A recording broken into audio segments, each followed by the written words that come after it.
Good day, everyone. Ron Crider here, June the 9th, Tuesday, day 86. Stay safe at home. I'm reporting from Vero Beach, Florida. I daily report the most recent information on COVID-19 virus, including the daily numbers for Dade County, all the way up through the east coast of Florida, up to Orlando, but mostly the east coast counties.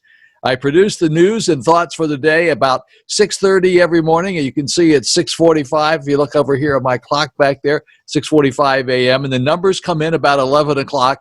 Then I have to calculate the numbers and then produce them, and I usually try to get everything posted by 1 o'clock if I'm lucky. So that's why it happens the way it does. Many people have continued to ask me, why don't you do this a little bit earlier in the morning so I can see it first thing?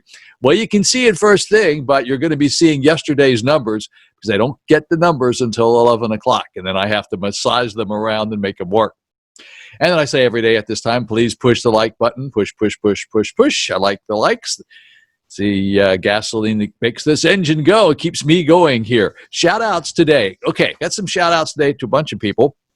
How about Ellen, Claire G, Ann H, Ginny E from the Seventh-day Adventist Church down there in Port St. Lucie. Hi, Ginny. Oh, and yeah, and her husband used to have Dale's Barbecue here in Fort Pierce many, many, many, many years ago. Also to Diane Coggin in Vail, Colorado.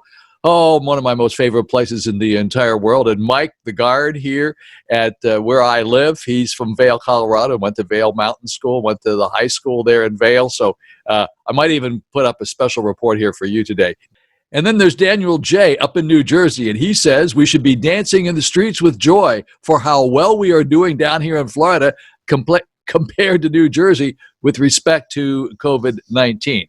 Well, I don't know whether you're going to be thinking that after I do my report today, because I have a little bit of mixed bag news today. I also give the weather report every day, and the weather report for the Treasure Coast today says some clouds and possibly an isolated thunderstorm this afternoon. High will be 88 degrees. Winds for you boaters are southeast at 10 to 15 miles per hour, and the chance of rain today during the daytime is about 30%, and then tonight, mostly cloudy skies, then partly cloudy after midnight. A stray shower or thunderstorm is possible. Low 76 for you boaters, winds southeast 5 to 10 miles per hour. Monday was the first day Miami-Dade allowed additional businesses to reopen at limited capacity, including gyms, dance studios, fitness centers, tattoo shops, massage parlors, and banquet halls. Short-term rentals and dog parks also reopened, but beaches are still closed, so are casinos, movie theaters, bowling alleys, and large gathering areas. So that's what's going on down there in Dade County. I didn't realize that. I didn't realize that some of those places were still not open. This is not great news. Potentially, we could be in a worse place in a week or two than we were at the height of the pandemic when we were forced to stay home, said Dr. Cantor, an epidemiologist. Cantor said Florida's demographics are a recipe for disaster. A large, healthy population of older Floridians combined with a very young segment of the society. Cantor said the recent uptick in new COVID cases could be directly related to the state moving into its phase of reopening, which started early May. He said it has the potential to put Florida right back where it started.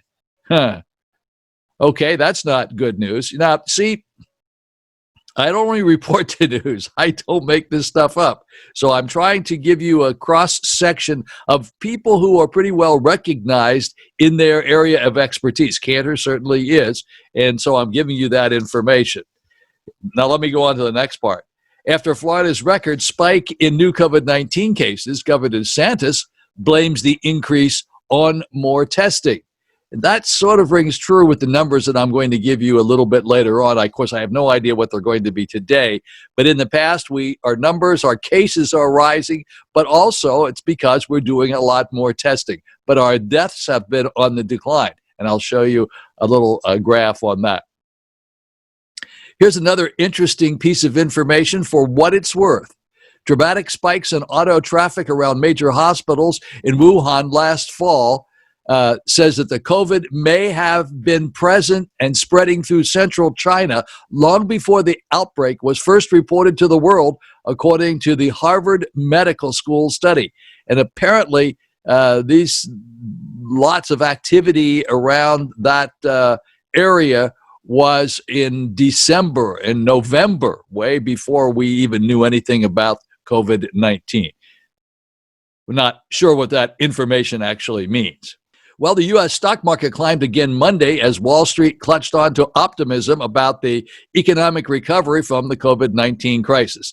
The Dow Jones Industrial Averages soared as much as 314 points, or 1.1%, to 27,425 by midday, building on Friday's 829-point rally, fueled by a shocking strong job report. Okay, that's outstanding news. So I got to tell you, here we are, stuck in the middle of this. And I say every day, and I'm going to keep saying it because people seem to think, oh, wow, guess what? It's over. All right, we're done. No, we haven't even started yet. We know more about COVID-19. We know a lot more about it, but we don't have any vaccine. You can't go and get a shot and make it go away. You don't know exactly how to treat it. And a lot of people are working on vaccines and so forth, but so far, nothing. We are just dealing with it, and not necessarily in the best way, especially with all these protests and people getting together and things reopening. And you have to remember, it's still there. It's still here. It has not gone away. So I respectfully request, this is a matter of life and death. Yeah, it is for older people like me. I'm not a scaredy cat. Hey, I've lived on the edge my whole life, but I don't tempt fate, as my grandmother used to say. So please be respectful when you go out. If you have to go out, don't go out if you don't have to go out, and I don't do that. So in any event, that's kind of where we are. The numbers are coming up next. You'll get an idea of what's going on today, Tuesday, with the numbers, and I'll see you again tomorrow at the same time with more COVID-19 news for the state of Florida. Have a great day. Here come the numbers in a flash. Hi, everyone. Back in a flash. The time is 11:22 when I'm recording this. These numbers came in about 10:45 this morning, so I got a little bit of a head start on them. So let's take a look at the entire state of Florida, beginning here on line 75. You can see my mouse sort of crawling across the top here. So the entire state of Florida has tested thus far 1,259,283. In the past 24 hours, this is in D, these are the new tests that were made in the past 24 hours. This is 23,770. Now, there were a total of 1,096 new positives that came out of that new testing over here. 1,096 new positives, and of which 177 went into the hospital. Not necessarily from that number, but right now there are a new 177 people into the hospital somewhere in the state of Florida. And in the entire state of Florida, there are 53 new deaths reported all over the state of Florida. Now, we're only concentrating on Indian River, Dade, Broward, Palm Beach counties, Martin County, St. Lucie County, Brevard, and Orange counties. These are the counties on the east coast of Florida, being Dade County being the furthest, well, not necessarily the furthest south, but the furthest south we're going. That would be Miami, Broward's Fort Lauderdale, Palm Beach County, Martin County is Stewart, St. Lucie County is Fort Pearson, Brevard County is Melbourne, and Orange County is in Orlando. All righty, now let's take a look at Indian River County. So in Indian River County, we've had 7,743 total tests made thus far. 95 new tests were made in the past 24 hours. New positives, there are no new positives to report for Indian River County. One new hospitalization in Indian River County and no new deaths to report. This percentage number over here, 2.16, is the cases versus the tests. So as far as testing is concerned, that would have to do with this number over here, 7,743, versus the number of cases we have. We have 167 cases in Indian River County, which is 2.16. Now, compared to the entire state of Florida, Florida is 5.24. So we're in pretty good shape. A little bit better than just about everybody except for Brevard County. That's been pretty much the same all the way along. Now let's take a look at Dade County. Dade County is the biggest county in the state of Florida, 2,717,000 people, and they have tested 211,527. The new positives down there were 224. The new hospitalizations were 44, and the new deaths reported in the past 24 hours were 7.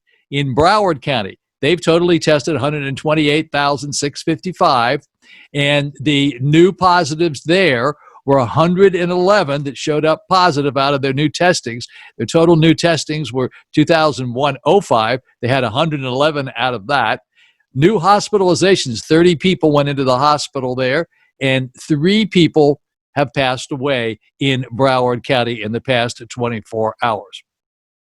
Palm Beach County, testing 95,313, new positives 189, new hospitalizations 14, and they had 15 deaths reported in the past 24 hours down there. So they had the most number of deaths in Palm Beach County out of all the counties we're reporting. Of course, the entire state had 53, but that 15 is included in the 53. Now in Martin County, that's Stewart. They so far have tested 11,203. They didn't test too many, 164 in the past 24 hours. They have 17 new positives, and they have 6 new hospitalizations, and they have 2 new deaths reported in Martin County. In St. Lucie County, so far they've tested 14,937, and in the past 24 hours they tested 211. New positives, 15 new positives in St. Lucie County, no new hospitalizations, and no new deaths to report in St. Lucie County. And in Brevard County, so far they've tested 27,224. In the past 24 hours, they've tested 405. New positives in Brevard, that would be Melbourne, 7. 5 new hospitalizations and no new deaths reported in Brevard County. In Orange County, that's Orlando, 84,853 is the total number of people that have been tested thus far, of which in the past 24 hours, 1,666 were tested, 71 new positives in Orange County, 6 new hospitalizations, and no new deaths to report in Orange County. Now let's take a look at column F here. As I reported earlier, 1,096 for the entire state of Florida with new positives. And we go down here, Dade had 224, Broward 111, Palm Beach County 189, Martin 17, St. Lucie 15, Brevard 7, and Orange County 71. So once again, Dade County leads the pack with 224, second only to Palm Beach County with 189. But as you can see, look at this. They also had 15 deaths in the past 24 hours there. So that's the positive column. Now let's take a look at the new hospitalizations. Total 177 new hospitalizations for the entire state of Florida. One new one in Indian River County, Dade County 44, Broward County 30, Palm Beach County 14, and as you can see, 6 here in Martin, 5 in Brevard, and 6 in Orange County. But leading the pack there is Dade County with 44 new hospitalizations. And then as the new deaths reported, 53 for the entire state. And looking down the column, there were a total of 27 deaths, 15 of which, as I said, were in Palm Beach County. So the way it looks for what we're testing, that's these yellow ones over here on the left-hand side, 57.85% of the 1,096 are in those yellow counties, 59.89 new hospitalizations, 59.89% of 177 are in those counties there. The rest would be elsewhere in the state.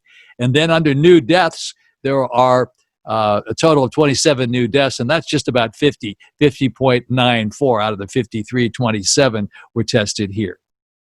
All righty, now let's go take a look at the graphs.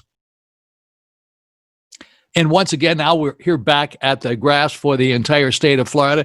As I reported, 1,259,283 were the total number of people tested. And now I want to show you this little graph over here. Now, I'm not terribly comfortable with this death graph because these numbers over here are not really good at all. Because as you can see, they're only reporting the 8th, which is yesterday, and they're saying 10. And then the previous day, they're saying 8 and so forth.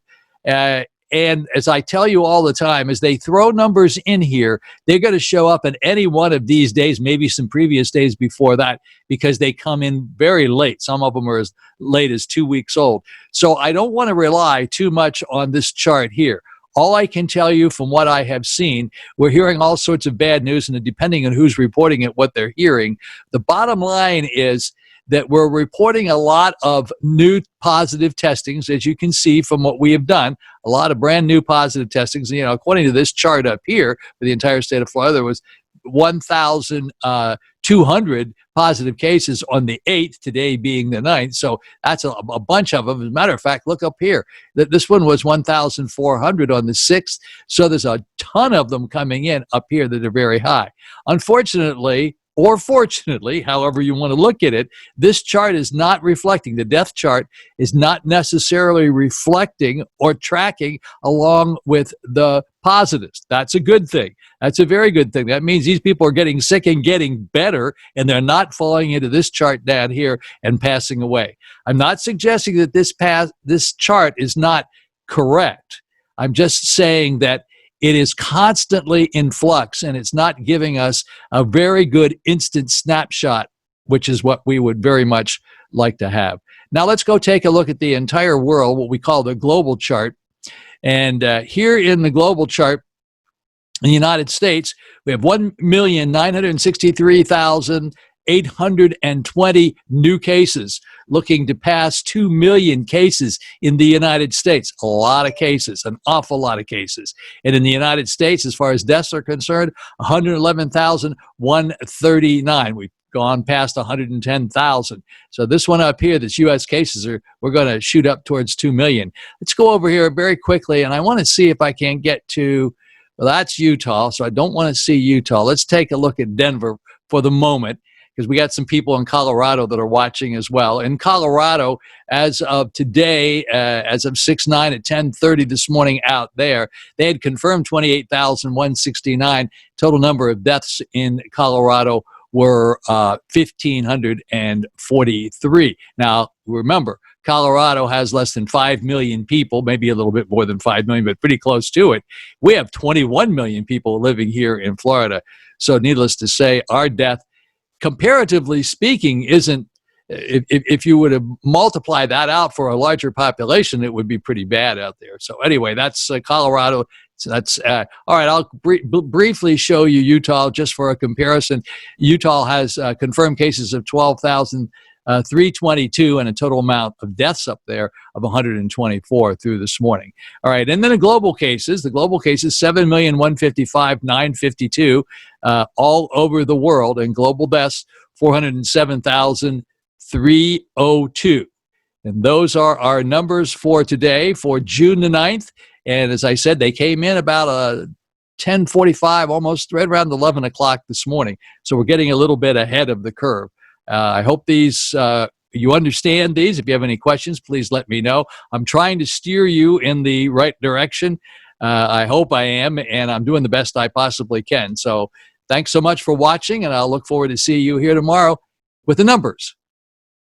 Okay, as I always say, back in a flash, here I am again with my thoughts for today.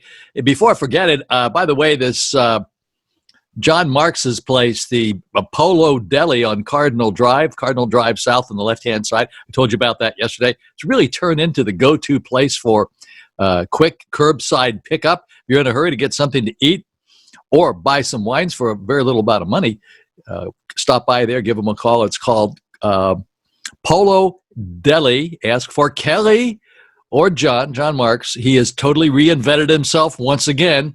Just a terrific operation over there. My thoughts for today. Today we're talking about thoughts that were created by Winston Churchill, of all people. He has a really a conglomeration of a lot of interesting thoughts, some of which are really good. Okay. The pessimist sees difficulty in every opportunity. The optimist sees opportunity in every difficulty. Let's try it again.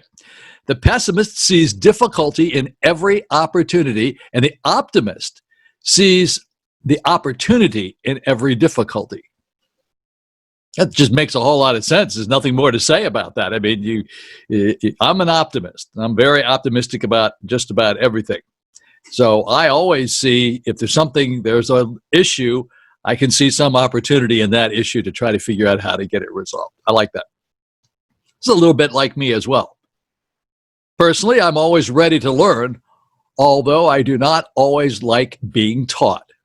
Personally, I'm always ready to learn, although I do not always like being taught. Once again, Winston Churchill. Okay, here's another. You have enemies? Good.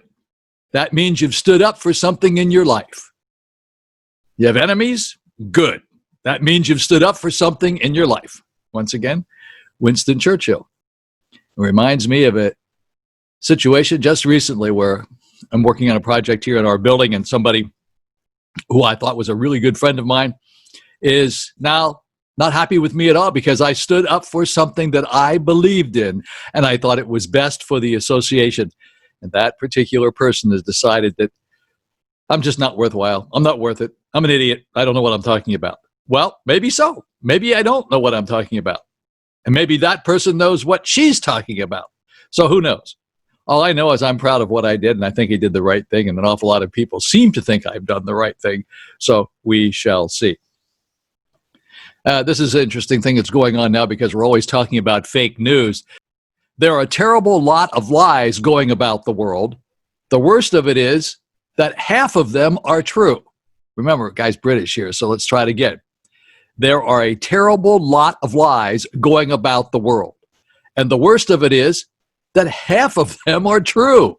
Winston Churchill. So, we really don't know sometimes when we hear things, just like the information I reported in the news segment here, segment 1 of this video today. We don't know about all of those vehicles around the hospitals in Wuhan, China, back in October, November, and December, whether they were related to the COVID-19 pandemic or not, because it wasn't a pandemic at that time, but there was an unusual amount of activity. As a matter of fact, unusual for like the past 3 or 4 years. This was a big, giant spike of activity around there. Very well may have been something to do with it, and very well have nothing to do with it at all. They may have been having a whole lot of parties there. How do we know? And as I say every day at this time, always be a part of the solution and never part of the problem. Always please be a part of the solution and never part of the problem. And if you haven't done so already, please push the like button. Push, push, push. I like the like button. Good thing you do that. Helps me out a lot. Makes me feel really good. And you have a very, very blessed Tuesday. See you back here on Wednesday. Have a great day.